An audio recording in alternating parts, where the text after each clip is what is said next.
in this episode of Sister Cities. Beijing and New York City.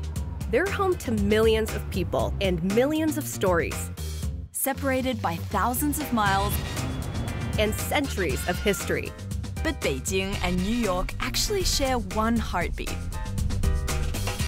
And we'll prove it to you on a wild ride from sunrise to midnight. I'm Bridget Trong, and I live and work in North America. I'm Amy Lyons, and I moved to China 10 years ago. Together, we'll discover surprising connections. And reveal the magic that binds us all. This is Sister Cities.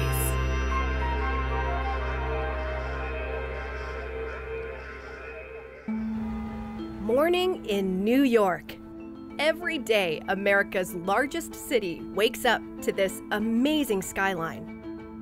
It's a timeless view for this city of immigrants. And whether it's a century ago or this very morning, the Statue of Liberty has welcomed all peoples from all lands.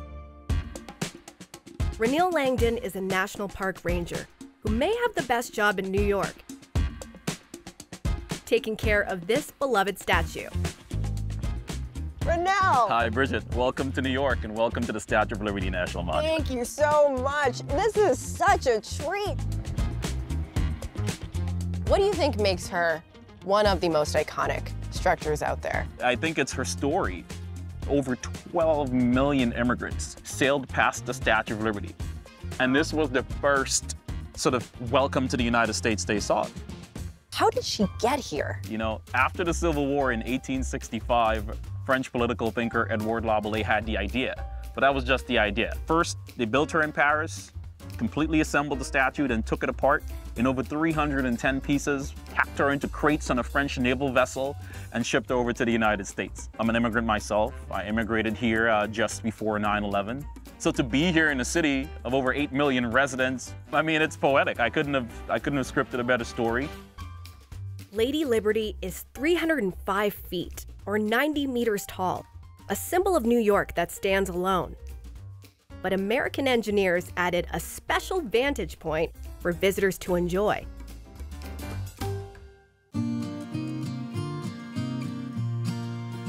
Bridget, so this is it.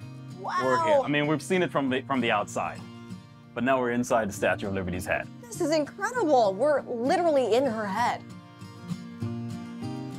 How high are we? So right now we're probably about 20 stories off the ground. I mean, just look out. Look at the incredible views outside. I think what's really striking is you can even see the lines of the inside of her hair. You can brush your hands and brush through Liberty's hair.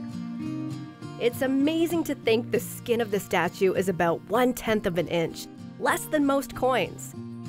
Staten Island over to the right. It's a little nerve-wracking to feel the statue shake in the wind.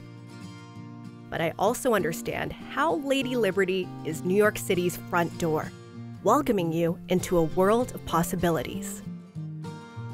This is somewhere you can come, you can work, and you can pull yourself up by your own bootstraps, so to speak. And the Statue of Liberty represents that freedom, that grittiness.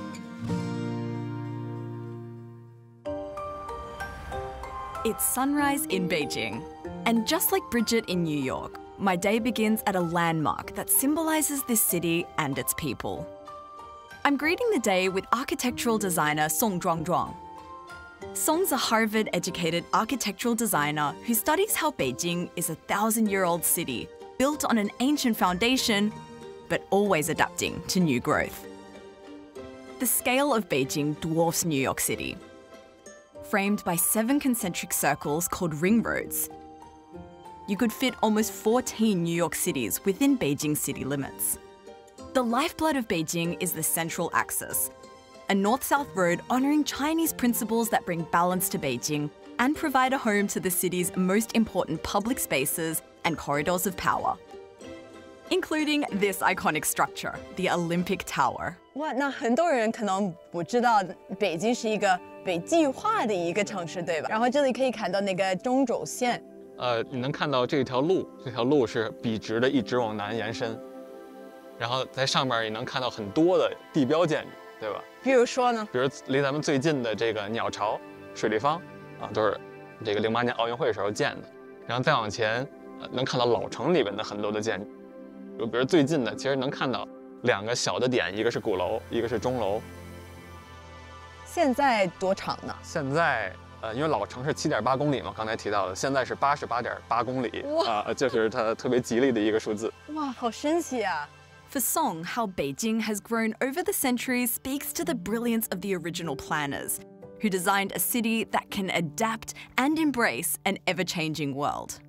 我希望所有只要来到北京的人都能很自豪地说，我是一个北京人。我已经在北京住3、4年，我一定可以说北京很欢迎我。我还是觉得很骄傲，能够住在这么美丽、这么包容的一个城市。太好了，听到这么说。是。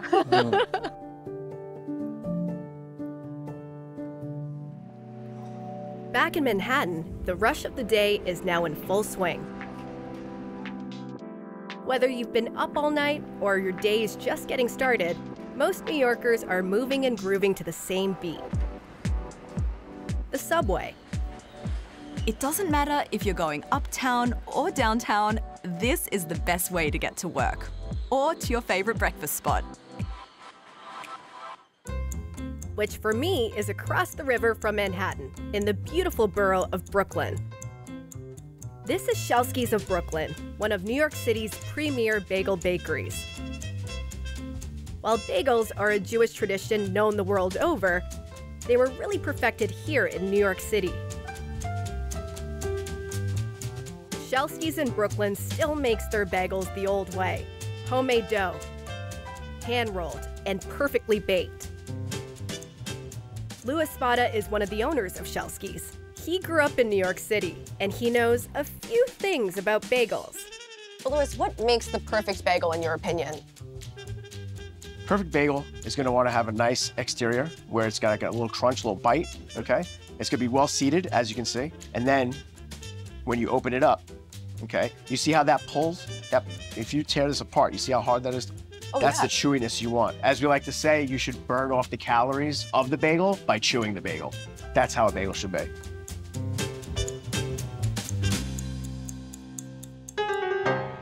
Legend says New York City's bagels are so flavorful because of the city's excellent water. Others say these bagels are special because they're part of the immigrant experience. Some of the best bakers in New York come from different cultures and found bagel making after they arrived.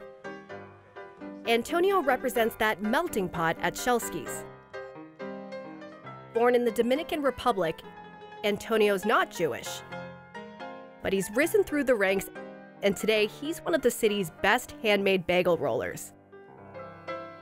Yeah, this one, the bagel, is good because I put my heart inside the dough.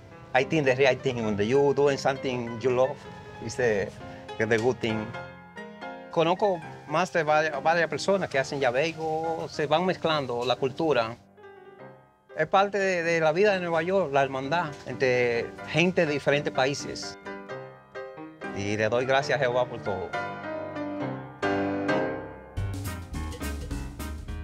I heard that you are one of the best rollers in New York City, so I want to learn from the best. You got to show me how you roll your bagels. Okay. You can touch the hand, never use the glove. The hand you feel. Okay, it's light. Cutting like this. Again. And then you gently roll it with one hand. Like this. You're cutting. Okay. And push down. And then I loop it around like this. Cutting. Use the left hand for cutting. Yep.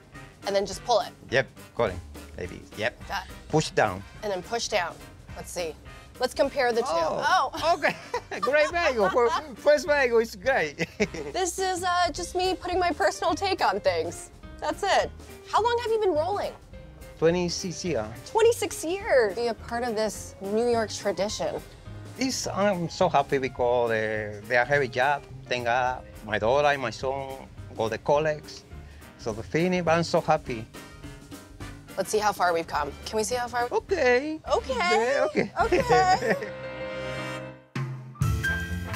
Watching Antonio work his magic has also worked up my appetite. So it's time to taste Shelsky's most popular bagel. It is the MOT, the member of the tribe. Member of the tribe. Member of the tribe. Basically, in the Jewish culture, you are Jewish, you are a member of our tribe. So we named the bagel after that. Now you're gonna put what we like to call schmear. Okay. Okay. What does that mean? And schmear is basically a coating of cream cheese on the bagel, Cover just the like hole. this. Yep. Okay. Cover that up. Okay. Make sure you got that bagel covered. Okay. I've noticed that you didn't ask if I wanted my bagel toasted. Yeah, you're right. You shouldn't toast a fresh bagel. A fresh bagel should not be toasted. Bottom line. I've been doing it wrong my entire life. Most people have. And we're gonna bring the star of the show. What is it? The salmon. Okay. You want to just drape it onto your salmon. Okay, just kind of drop it down and let it fold naturally. Then we have tomato and red onion.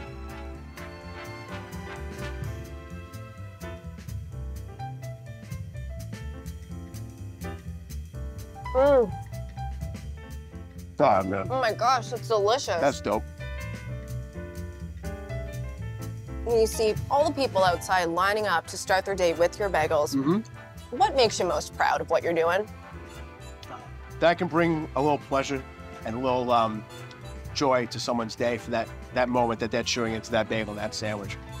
Well, thank you so much for bringing some joy into my day. Thank you. Cheers, appreciate it.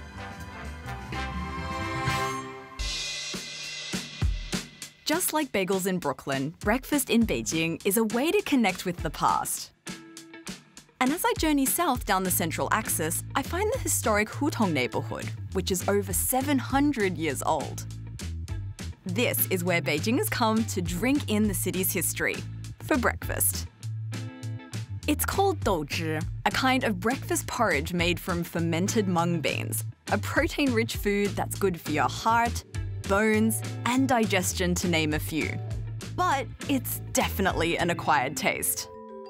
Renowned chef Yin Xin-an is committed to keeping this traditional breakfast a part of modern culture and getting a new generation of Beijingers to acquire a taste for it. 这个是豆汁吗？对，这就是我们熬豆汁的家伙。是这个，首先呢是拿绿豆啊，拿绿豆精选绿豆，然后之后呢，然后把它洗干净之后，然后磨成浆。你看，磨成浆了之后呢，然后放在一个容器里边。那现在算早餐吧，我能不能喝一碗吧？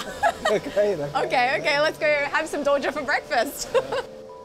Okay, 然后就直接来一碗是吧？对。Okay. So something that some of you may not know about doja is it has a very, very specific smell and taste.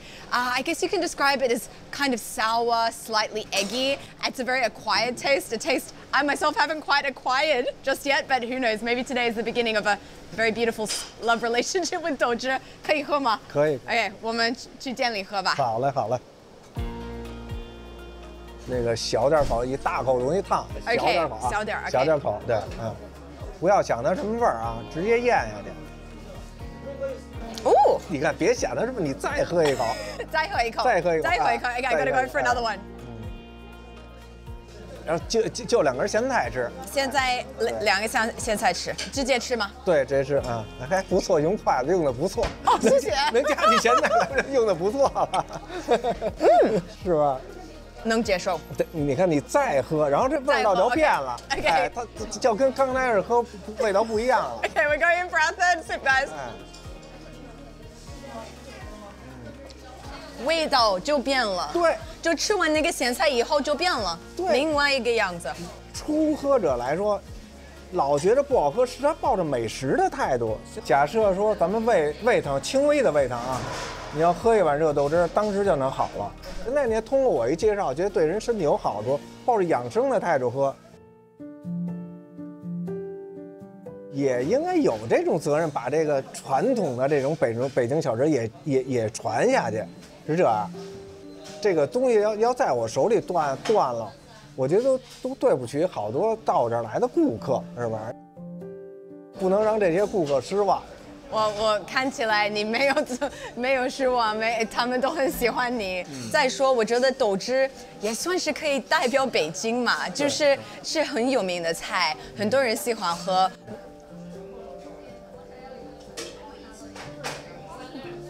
我就觉得你这个餐厅会把这个菜就传承给下一代。我谢老板教我怎么喝豆汁，怎么享受这个菜。我也希望更多的外国的朋友，是外地的朋友、外国的朋友都过来能品尝到豆汁。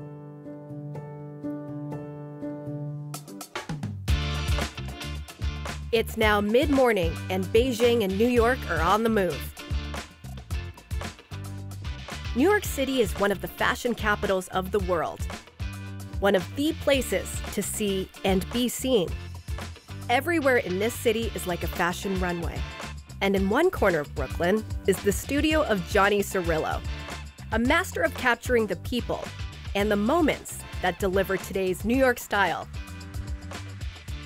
His social media platform, Watching New York, has millions of followers, all feeling the same magic Johnny captures at every street corner. Johnny, you are in a very unique position because you get to learn about New Yorkers through a very specific lens, and that is your lens. How would you even describe New York street style? It is a city that experiments more than any other place that I've seen. Watching New York, this is a really interesting concept. Where did it come from? How did you start it? I've always enjoyed like communicating, talking with people, strangers. You know, I got lucky that it's something I can do for a living now. I'm always looking for like the creative, the bold, the unique, the strange, the unusual, things that just like catch my eye. Yeah, like this is a vibe right here. These are two of my favorite people right here. Anthony and Elena. This guy's pulling off like Joker vibes, green and purple, with the vintage Salem, the corduroy vintage. I'm a corduroy guy, so I always appreciate it. And Elena makes all her own stuff. Wow. Oh, so cool. When I'm looking at you, I'm not looking at one style. I feel like there's a lot happening, but it all works together. People are willing to try things and be a little bit more adventurous and not be judged. In France, everybody looks at you in a way that it seems like they're judging you. And here's like, every day you walk in the street and so people are gonna look at you and they're gonna, like, it's gonna be a positive. New York is a playground for fashion and expression. There's no other place like it. But I think people that are dressed up want to engage with people. I think they want to have that conversation, and I think that's why they're in New York, which is what New York's about. It's about that shared experience, where we're all participating in art. In Beijing, there's someone who's also finding art in the everyday world. Colin Chinnery came to the city as a child with his mother in 1979.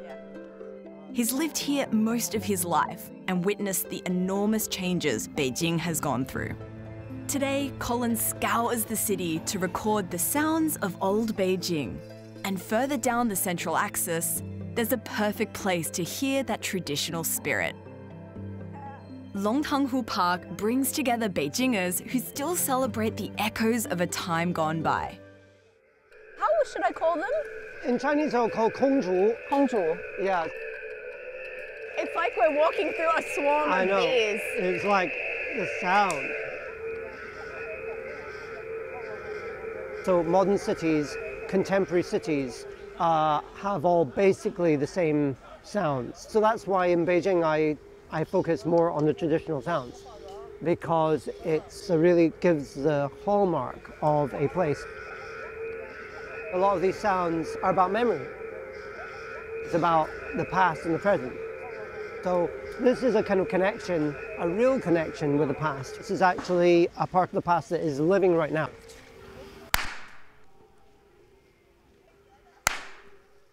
Having lived here in Beijing for quite some years now, hearing your sounds, it does resonate with me because this is a place that feels like my second home. So it's really nice to be able to hear those sounds and have them preserved in some way.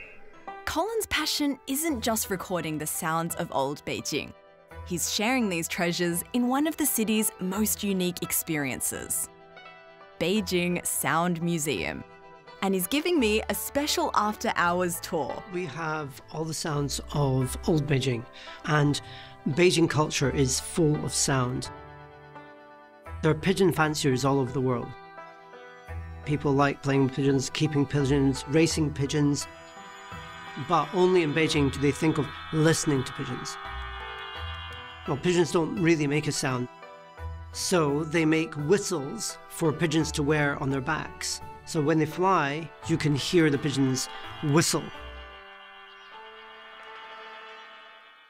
So what are we about to see here? Well, this is called cymatics, which is the effect on physical objects of sound. Sound waves pass through the metal plates and actually change its shape. But you can't see it change shape unless you've got something on it, like sand. What?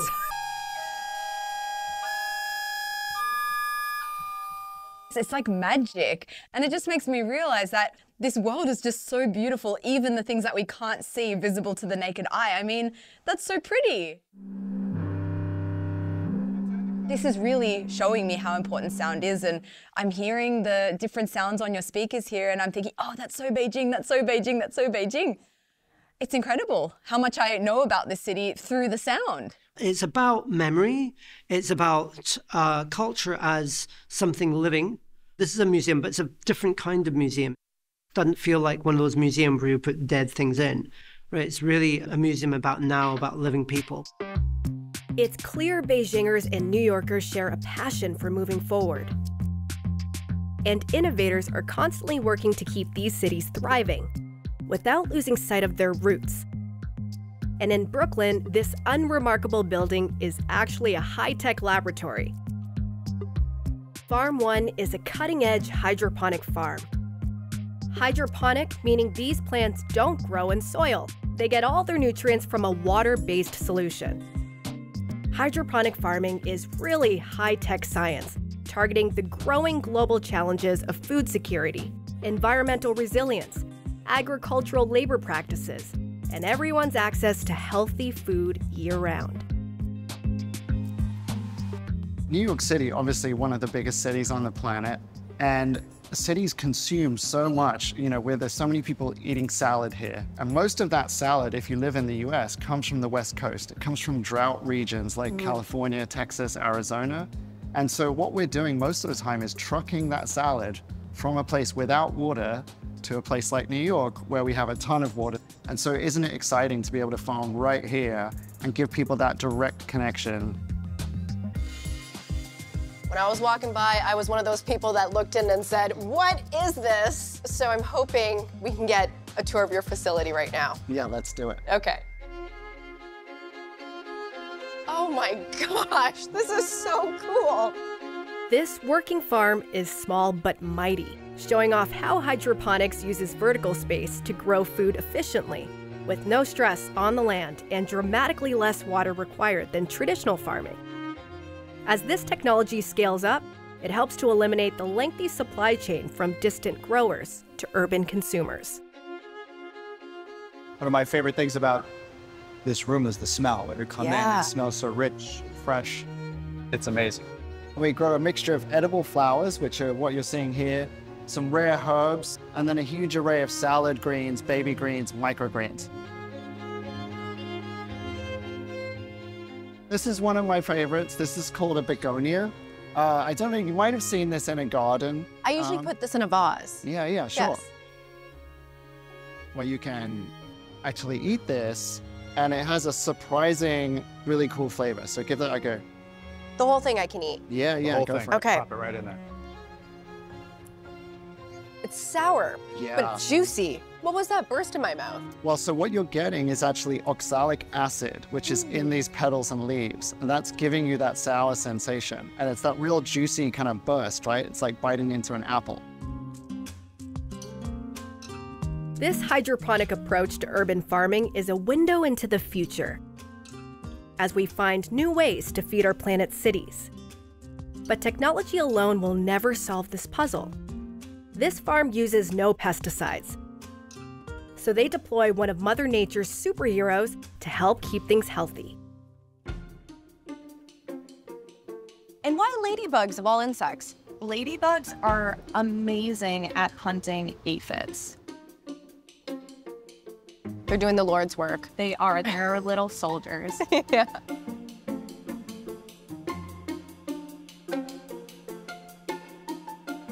And this kind of thing is going to be so important 20 years from now, 30 years from now. And so doing it this way at this scale is just as hugely critical. And so being able to crawl, walk, run, someday we'll be running with all of this stuff in all of the cities everywhere. Next time on Sister Cities, Beijing and New York City. My grandmother taught me how to persevere, to do everything exceptionally well. 保护这种传统文化应该挺重要嘛。 This is like an ancestor of film. It's animation. 我想北京的氛围其实应该说是代表中国，也是面向世界。 Of all the places that you can host jazz concerts and jazz shows, why here? It's a spirit to it. It's a feeling that you got